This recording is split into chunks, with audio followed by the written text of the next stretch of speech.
Hai, selamat datang di video pembelajaran yang berjudul Teknologi Berbasis Luas WANA, Jaringan Nirkabel. Jaringan nirkabel merupakan teknologi yang memungkinkan perangkat dapat berkomunikasi tanpa menggunakan kabel sebagai media transmisi data. Pertukaran data yang dilakukan menggunakan media gelombang cahaya tertentu seperti teknologi infrared pada remote TV atau gelombang radio seperti Bluetooth kepada smartphone dan komputer dengan menggunakan frekuensi tertentu. Data jaringan nirkabel adalah gelombang radio atau elektromagnetik lainnya seperti mikro untuk mengirimkan data dari satu perangkat ke perangkat yang lainnya.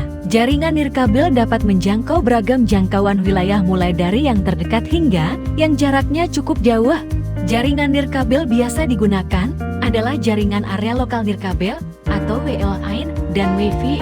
WLAN biasanya digunakan untuk menghubungkan perangkat dalam posisinya dekat seperti di dalam sebuah ruangan atau gedung. Jaringan nirkabel dapat diakses dari mana saja dan mendukung kepada lebih dari satu perangkat komputer. Karena jaringan ini tidak menggunakan kabel, maka jaringan ini mudah diperluas dan membuat produktivitas menjadi meningkat. Secara umum, jaringan nirkabel terbagi atas 4 bagian yaitu LAN. Local Area Network LAN adalah jaringan yang digunakan untuk berbagi data antara satu perangkat dengan perangkat yang lainnya. LAN juga menyediakan koneksi melalui access point untuk jaringan internet yang lebih luas. MAN merupakan singkatan dari Metropolitan Area Network. MAN memiliki cakupan area lebih luas dari WAN. Misalnya, untuk menghubungkan sekolah A dengan sekolah B, jaringan ini disebut dengan istilah metropolitan yang menggambarkan cakupan jaringan dengan wilayah yang cukup luas, bahkan jaringannya bisa menjangkau satu kota. WAN merupakan singkatan dari Wide Area Network, fungsinya sama dengan LAN. Namun cakupan wilayah jaringan WAN lebih luas dibandingkan dengan jaringan LAN. Selain itu, WAN juga mempunyai kemampuan transmisi data lebih tinggi dan terdapat suatu perangkat tertentu yang berperan sebagai pengatur jaringannya. Jaringan WAN dapat menjangkau beberapa wilayah sekaligus hingga membentuk jaringan dalam satu negara. Contoh jaringan WAN ini adalah 2G, 3G, 4G, dan lain sebagainya yang digunakan pada perangkat smartphone hingga komputer. PAN adalah singkatan dari Personal Area Network. Untuk jaringan jenis ini, hanya bisa terhubung dalam jangkauan kecil jarak dekat saja. Jaringan nirkabel ini menjadi jaringan yang jangkauannya paling kecil karena bersifat mendadak yaitu hanya dengan jangkauan 10 meter. Contoh jaringan PAN ini adalah Bluetooth yang ada di smartphone, laptop, tablet, dan lain sebagainya.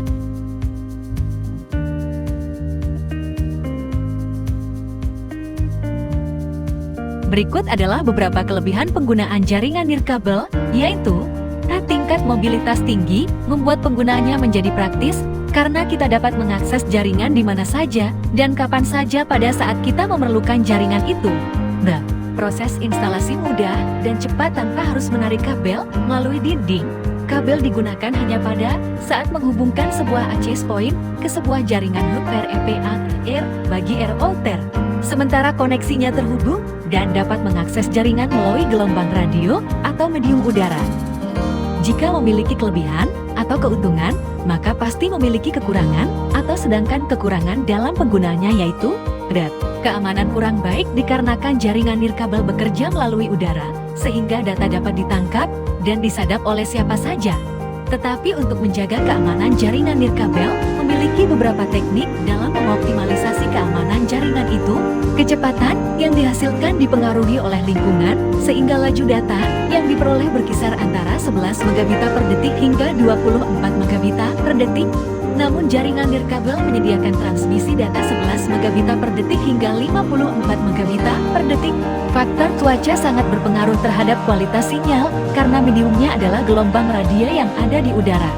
Harga peralatan yang diperlukan untuk membuat jaringan nirkabel masih tergolong tinggi sehingga membutuhkan perencanaan yang tepat.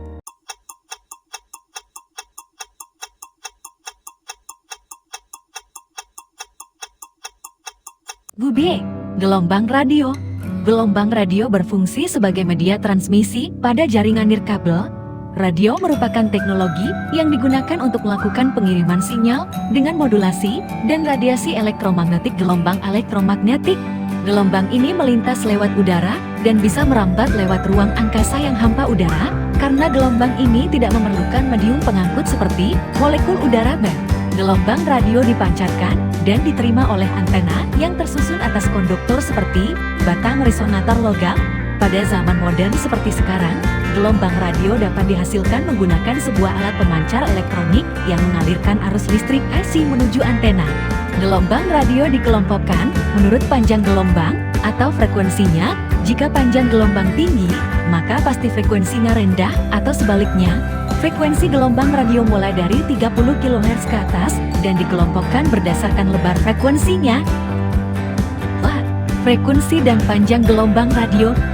Frekuensi adalah jumlah gelombang yang melalui suatu titik dalam satu satuan waktu untuk mencapai suatu jarak tertentu. Semakin panjang gelombang, maka semakin rendah frekuensinya. Jika gelombang semakin pendek, maka frekuensi yang diperlukan semakin tinggi. Panjang gelombang adalah jarak di antara unit berulang dari sebuah gelombang yang diukur dari satu titik pada gelombang yang sesuai pada unit berikutnya.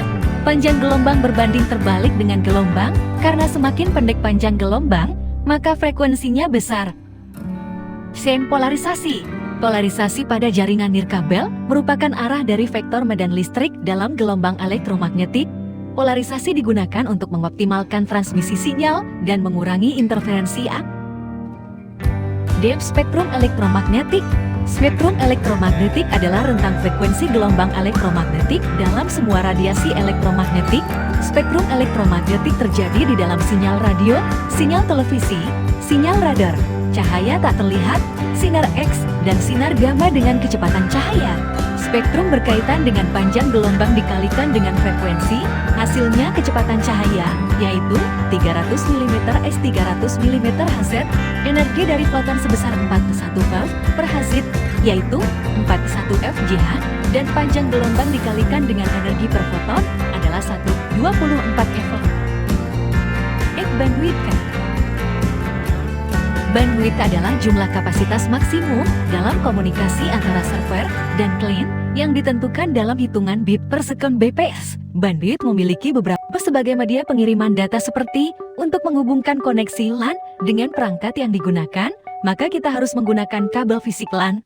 Bandwidth dapat dibedakan menjadi dua jenis, yaitu bandwidth analog, yaitu rentang frekuensi yang diukur dalam satuan Hz yang dapat menentukan mengenai banyaknya data atau informasi yang bisa ditransmisikan dalam suatu waktu. Bandwidth digital yaitu volume maupun jumlah suatu data yang dapat dikirimkan melalui sebuah saluran komunikasi tanpa ada distorsi, dinyatakan dalam satuan bps atau bit per second.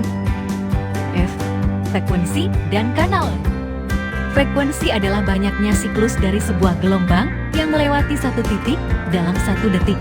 Satuan yang digunakan untuk mengukur sebuah frekuensi adalah Hertz, yang diambil dari nama seorang fisikawan Jerman pada tahun 1967. Sedangkan kanal merupakan teknik pengelolaan yang digunakan dalam pengelolaan ulang.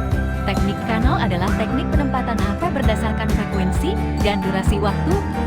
Perilaku gelombang radio, beberapa aturan yang direncanakan untuk jaringan nirkabel adalah sebagai berikut. Semakin panjang gelombang, maka semakin jauh gelombang radio merabat. Semakin panjang gelombang, maka semakin mudah gelombang radio melalui atau mengitari penghalang. Semakin pendek panjang gelombang, maka semakin banyak data yang dapat dikirim. Length of sight. Dalam hubungan komunikasi, pengirim dan penerima dapat saling melihat tanpa adanya penghalang pada lintasan batas tertentu. Hal ini disebut dengan length of sight (LOS). LOS adalah jenis propagasi yang dapat mentransmisikan dan menerima data tanpa adanya hambatan geografis. Contoh komunikasi dalam length of sight adalah FM radio, microwave, dan transmisi satelit. Aplikasi wireless WAN di luar ruangan harus memenuhi prinsip length of sight, yang ketinggian alatnya harus disesuaikan untuk mencapai length of sight.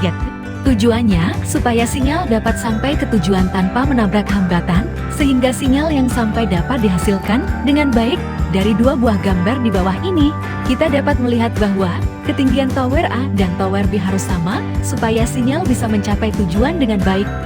Daya. Daya nirkabel, atau juga disebut dengan transmisi energi nirkabel, merupakan transmisi energi listrik dari sumber listrik ke beban listrik tanpa penghantar listrik buatan manusia. Transmisi nirkabel berfungsi untuk mengatasi interkoneksi kabel yang bermasalah. Telekomunikasi nirkabel bertujuan untuk mentransfer informasi antara dua atau lebih titik yang tidak terhubung oleh penghantar listrik.